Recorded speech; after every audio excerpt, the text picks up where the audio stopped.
Just keep eating people if that makes you feel good. The people want to be eaten. And that is in your subconscious mind, whether you like it or not. So I haven't really had much of an opportunity recently in the last few days to get out there and do much street outreach, street interviews, asking the public why they're not vegan, trying to get the public to go vegan.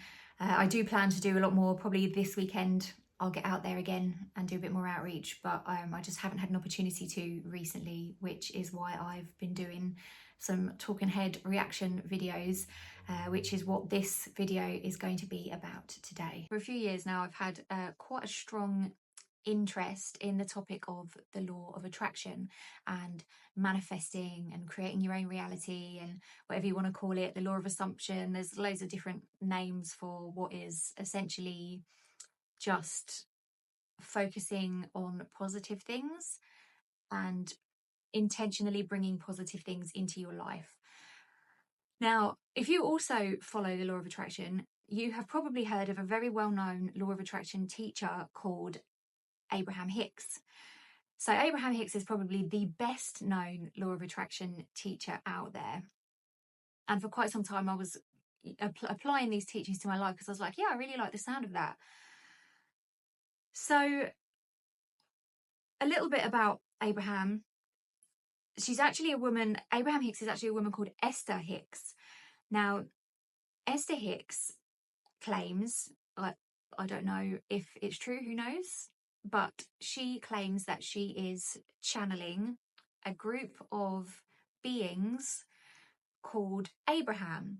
So Abraham, this group of beings, is supposed to be all like love and light and pure source consciousness. And the reason why they have decided to channel through this lady called Esther is because they want to raise the vibration of planet Earth and just make it a better, nicer place, which is incredible. Now, considering that the average lived experience on this planet is that of a suffering animal in a man-made industry for pointless products that we don't need, you think that Abraham's first port of call would be to address these industries, because they are literally the most miserable places on Earth and their intention is to raise the vibration and make planet Earth happier.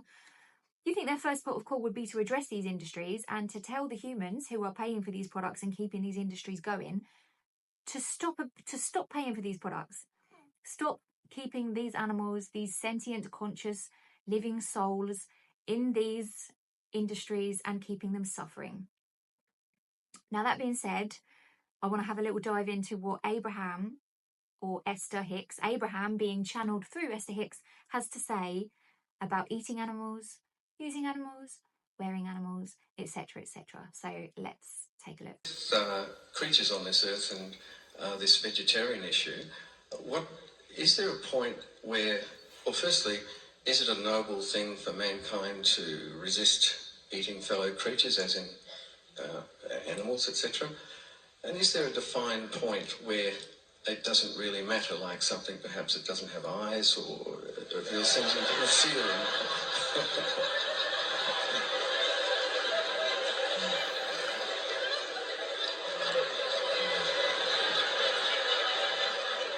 This troubles me, this one. I don't mind eating oysters, actually, but I wonder about prawns sometimes. Yeah. That laughing, like when we're talking about eating, literally killing and eating another conscious sentient being, how crazy does that manic laughing sound given the subject matter and how lightly it's treated?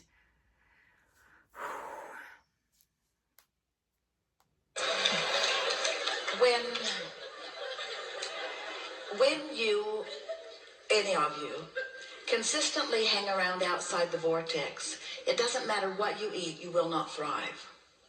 When any of you remain consistently inside the vortex, it doesn't matter what you will eat, you will thrive. So it's a vibrational thing.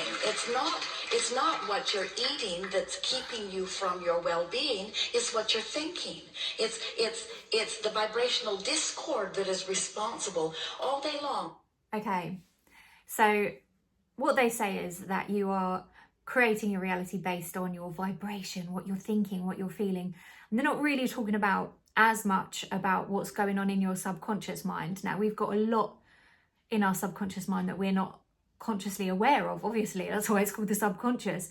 Now, when you eat an animal product, no matter how much you may know about what happened to that animal before they ended up on your plate, or what kind of hell they went through in their life, you still, at the very basis, you know that someone had to die who didn't want to die. You may not know how they were killed, but you know that much.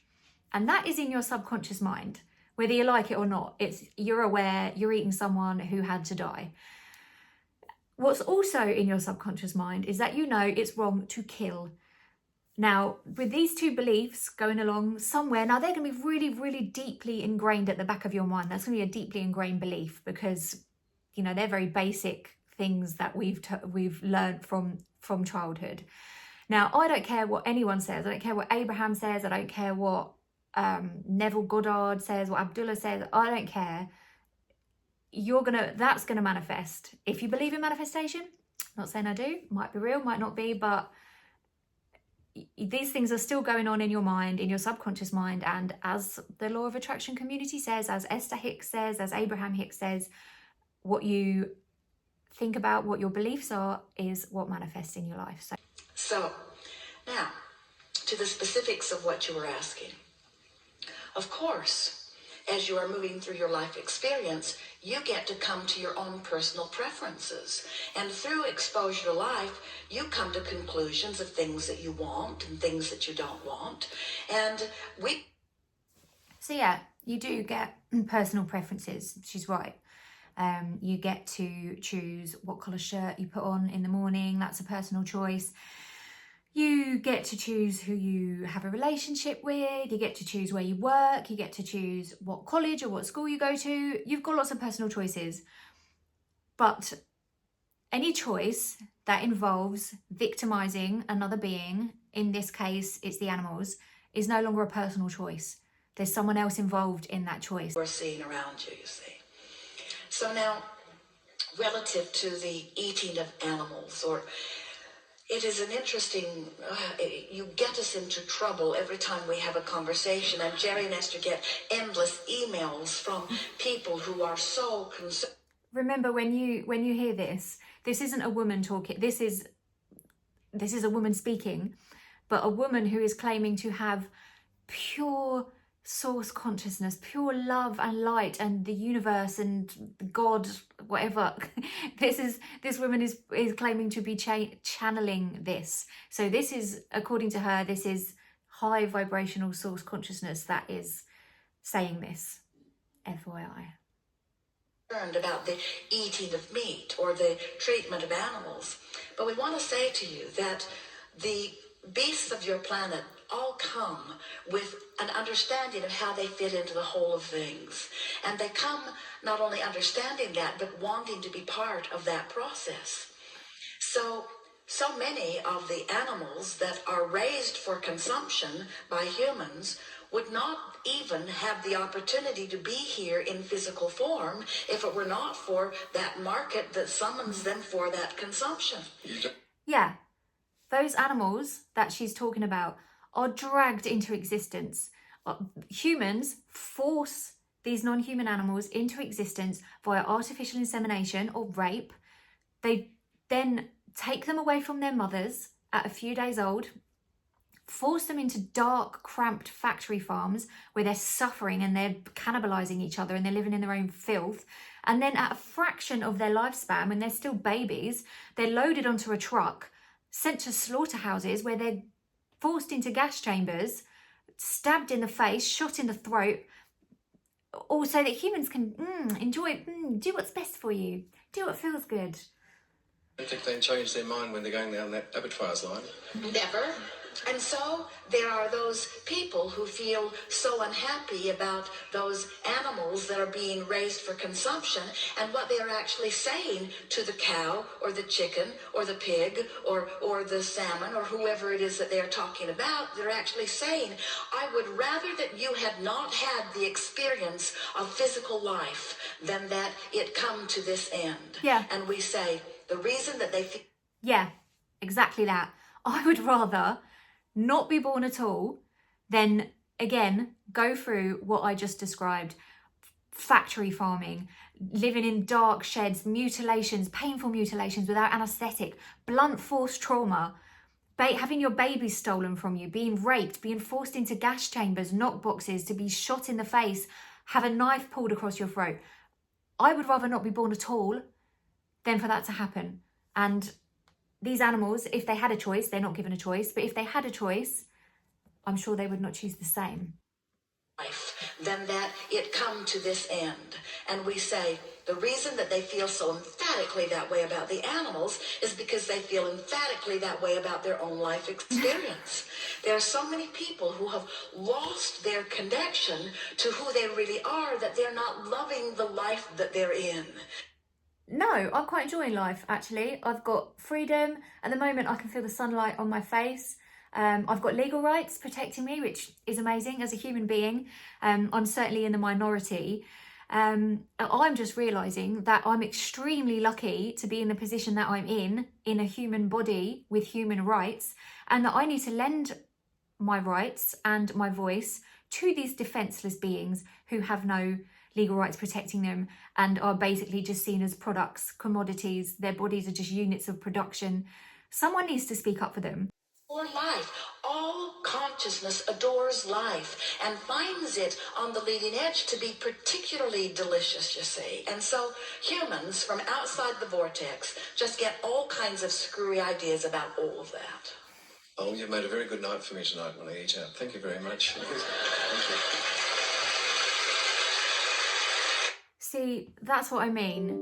What she's done is, or what Abraham has done through Esther, has just confirmed to this man and to the thousands of people that are sitting in the audience that, yeah, it's absolutely fine, do what you like. Force hundreds of thousands in your lifetime, hundreds of thousands of innocent beings into horrific factory farms, slaughterhouses, because I've just given you confirmation to do so. And he goes, brilliant, great, I'm going to enjoy my dinner now. And then the cycle of suffering continues. I often wonder, would she be saying that to Jeffrey Dahmer if he was like, I just can't stop eating people? Would Abraham Hicks say to them, just do what keeps you in the vortex. Do what keeps you in alignment with your highest self, vibration, whatever. Just keep eating people if that makes you feel good. The people want to be eaten. They want to be stabbed to death and they want to experience a violent death because that's contrast. That's why they come here. If Esther Hicks really is channeling this group of beings that claim to be all love and light and pure source consciousness, would they really condone this? Would they really condone the suffering that millions of innocent childlike beings, mostly babies, have been caught up in? Do they even know? If they're all knowing, surely they should know about the suffering that goes on in these buildings, in these factory farms, on these slaughterhouses, even in free range farms where animals are bludgeoned to death because they're injured or sick. Surely they know. But why? Why would all love and light and pure source consciousness, why would they condone that? But Esther herself is a human being and also a meat eater, an animal eater. She's not vegan. Maybe she blocks them out. Maybe when Abraham comes through and gives their 2 pennies about eating animals, they might be saying something completely different. They might be screaming in Esther's head, stop saying this is wrong, leave the animals alone. And Esther doesn't want to hear it, like so many non-vegans. Go, create your reality, manifest everything you want, have an amazing life, but just do it without hurting anyone else, please. Thank you, and I'll see you next time.